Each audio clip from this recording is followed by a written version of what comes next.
السلام علیکم سامعین، 10 شوال المکرم کی تاریخ شروع ہو چکی ہے، 11 مئی ہے۔ سوشل انڈیا نیوز میں آپ کا خیر مقدم ہے۔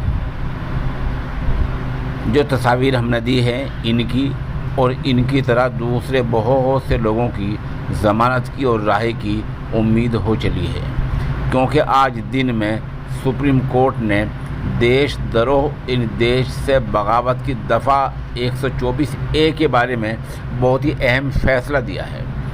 سپریم کورٹ نے جہاں یہ کہا ہے کہ اس دفعہ کے تحت ان دیش دروہ کے تحت اب کوئی نیا مقدمہ قائم نہیں کیا جائے گا جب تک کہ مرکزی سرکار اس پر دوبارہ غور نہ کر لے۔ وہیں سپریم کورٹ نے یہ بھی کہا ہے کہ اس دفعہ کے تحت اس دفعہ کی وجہ سے جو لوگ جیل میں بند ہیں وہ اپنی ضمانت کی درخواست دینے کے مجاز ہیں، وہ اپنی ضمانت کی درخواست دے سکتے ہیں۔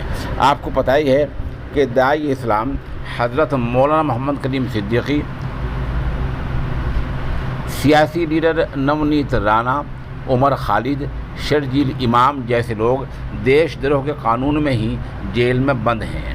مولانا کلیم صاحب صدیقی جہاں تک بات ہیں ان پر اور بھی دفعات ہیں، لیکن سب سے اہم دفعہ دیش دروہ کی لگی ہے۔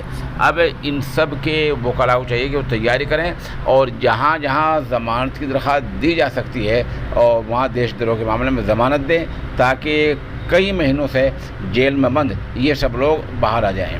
اس میں کسی سرکار کوئی بات نہیں، یہ معاملے یو پی میں بھی ہیں، مہاراشٹر میں بھی ہیں، ہریانہ میں بھی ہیں، بہت سی جگہوں پر سرکاریں ایسا کرتی ہیں کہ دیش دروہ کے اندر لوگوں کو بند کر دیتی ہیں۔